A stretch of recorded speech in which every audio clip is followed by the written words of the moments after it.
Welcome to Rinel Reva vlogs. ನಾನಿವತ್ತು ಬಾಳೆಹಣ್ಣಿನ ಪಡ್ಡುವನ್ನು ಮಾಡಿ ತೋರಿಸ್ತಾ ಇದ್ದೇನೆ. ಹೇಗೆ ಮಾಡೋದಂತ ನೋಡೋಣ ಬನ್ನಿ. ನಾನು ಇಲ್ಲಿ ಸಣ್ಣ ಗಾತ್ರದ ಅಥವಾ ಮಧ್ಯಮ ಗಾತ್ರದ 5 ಬಾಳೆಹಣ್ಣನ್ನು ತೆಗೆದುಕೊಂಡಿದ್ದೇನೆ. ಅದನ್ನು ನಾನು ಚೆನ್ನಾಗಿ ಈ ಥರ ಸ್ಮ್ಯಾಶ್ ಮಾಡ್ತಾ ಇದ್ದೇನೆ. ಈ ಥರ ನಾನು ಪೊಟ್ಯಾಟೊ ಸ್ಮ್ಯಾಶರನ್ನು ಯೂಸ್ ಮಾಡ್ತಾ ಇದ್ದೀನಿ. ನೀವು ಸ್ಪೂನ್ ಅಥವಾ ಫೋರ್ಕನ್ನು ತೆಗೆದುಕೊಂಡು ಕೂಡ ಇದನ್ನು ಸ್ಮ್ಯಾಶ್ ಮಾಡ್ಕೊಳ್ಬೋದು. ಇದು ಚೆನ್ನಾಗಿ ಈ ಥರ ಸ್ಮ್ಯಾಶ್ ಆಗಬೇಕು.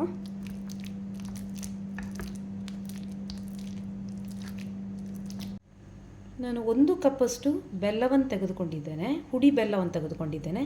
ನೀವು ಇಡೀ ಬೆಲ್ಲ ಕೂಡ ತಗೊಳ್ಬೋದು. ನೋಡಿ, ಇದನ್ನು ಇದಕ್ಕೆ ಒಂದು ಪ್ಯಾನಿಗೆ ಹಾಕ್ಕೊಂಡು ಇದನ್ನು ಸ್ವಲ್ಪ ನೀರು ಹಾಕಿ ಇದನ್ನು ಪಾಕ ಮಾಡಿಕೊಳ್ಬೇಕು.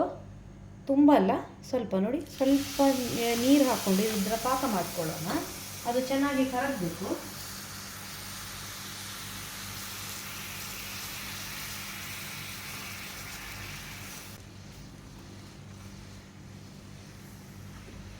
ಇದಿಷ್ಟು ಆದರೆ ಸಾಕು, ಜಾಸ್ತಿ ಬಿಸಿ ಮಾಡಬೇಕಾಗಿಲ್ಲ. ಗ್ಯಾಸ್ ಸ್ಟವನ್ನು ಆಫ್ ಮಾಡ್ಕೊಳ್ಳೋಣ ಹಾಗೂ ತಣಿಯಕ್ಕೆ ಬಿಡೋಣ.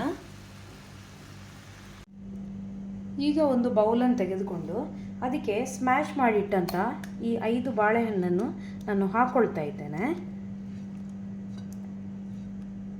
ಇಲ್ಲಿ 2 ಕಪ್ಪಷ್ಟು ಅಕ್ಕಿ ಹುಡಿಯನ್ನು ತೆಗೆದುಕೊಂಡಿದ್ದೇನೆ, ಅದನ್ನು ಕೂಡ ಇದಕ್ಕೆ ಹಾಕ್ಕೊಳ್ತಾ ಇದ್ದೇನೆ.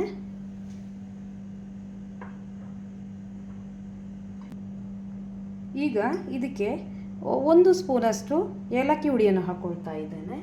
ಹಾಗೆ ಸ್ವಲ್ಪ ರುಚಿಗೆ ತಕ್ಕಷ್ಟು ಉಪ್ಪು ಹಾಕ್ಕೊಳ್ತಾ ಇದ್ದೇನೆ. ಹಾಗೂ 1 ಸ್ಪೂನಷ್ಟು ನೋಡಿ ಇಷ್ಟು ಬೇಕಿಂಗ್ ಸೋಡಾವನ್ನು ಹಾಕ್ಕೊಳ್ತಾ ಇದ್ದೇನೆ. ಈಗ ಇದನ್ನು ಚೆನ್ನಾಗಿ ಮಿಕ್ಸ್ ಮಾಡ್ಕೊಳ್ಳೋಣ.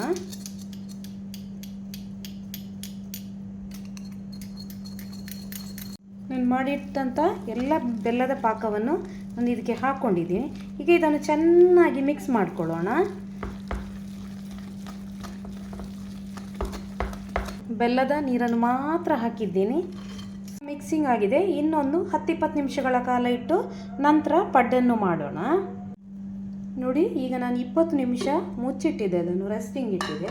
ಈಗ ನೋಡೋಣ. ನೋಡಿ, ಈ ಥರ ಕನ್ಸಿಸ್ಟೆನ್ಸಿಯಲ್ಲಿದೆ ಈ ಹಿಟ್ಟು. ಈಗ ನಾನು ಪಡ್ಡು ಮಾಡೋಕ್ಕೆ ಅದರ ಕಾವಲಿಯನ್ನು ಇಟ್ಟಿದ್ದೇನೆ. ಅದಕ್ಕೆ ಸ್ವಲ್ಪ ಎಣ್ಣೆ ಹಾಕ್ಕೊಳ್ಳೋಣ. ತುಪ್ಪ ಬೇಕಿದ್ದರೆ ತುಪ್ಪವನ್ನೇ ಹಾಕ್ಕೊಳ್ಬೋದು ಅಥವಾ ಎಣ್ಣೆ ಬೇಕಾದರೆ ಎಣ್ಣೆಯನ್ನೇ ಹಾಕ್ಕೊಳ್ಬೋದು. ನಾನು ಸ್ವಲ್ಪ ಎಣ್ಣೆ ಮತ್ತು ಸ್ವಲ್ಪ ತುಪ್ಪವನ್ನು ಮಿಕ್ಸ್ ಮಾಡ್ಕೊಳ್ತಾ ಇದ್ದೀನಿ.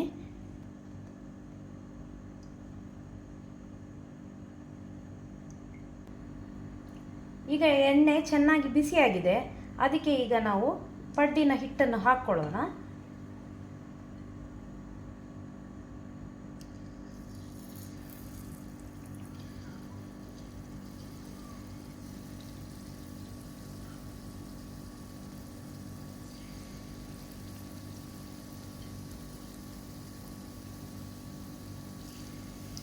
ನೋಡಿ, ಈಗ ಒಂದು ಸೈಡು ಬೇಯ್ತಾ ಬಂತು.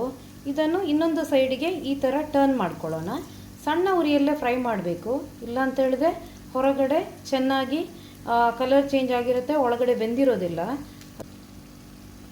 ನೋಡಿ, ಇದೀಗ ಬಣ್ಣ ಚೇಂಜ್ ಆಗಿದೆ. ಇದೀಗ ಆಗಿದೆ. ಇನ್ನು ಇದನ್ನು ನಾವು ತೆಗೆದು ಪ್ಲೇಟಲ್ಲಿ ಇಟ್ಕೊಳ್ಳೋಣ. ಹಾಗೆ ಉಳಿದ ಎಲ್ಲ ಹಿಟ್ಟನ್ನು ಕೂಡ ನಾವು ಫ್ರೈ ಮಾಡ್ಕೊಳ್ಳೋಣ.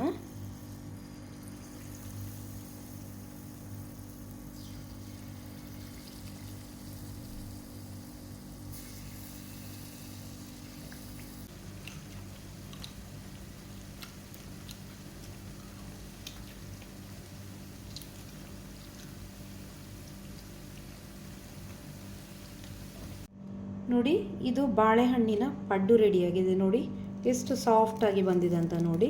ಹಾಗೆ ಹೊರಗಡೆಯಿಂದ ಕ್ರಿಸ್ಪಿಯಾಗಿದೆ, ಒಳಗಡೆಯಿಂದ ಸಾಫ್ಟಾಗಿದೆ. ನೋಡಿ, ನೀವು ಕೂಡ ಇದನ್ನು ಮನೇಲಿ ಒಂದ್ಸಲ ಟ್ರೈ ಮಾಡಿ. ಹಾಗೂ ಈ ರೆಸಿಪಿ ನಿಮಗೆ ಇಷ್ಟವಾದಲ್ಲಿ ಲೈಕ್ ಮಾಡಿ, ಶೇರ್ ಮಾಡಿ, ಕಮೆಂಟ್ ಮಾಡಿ.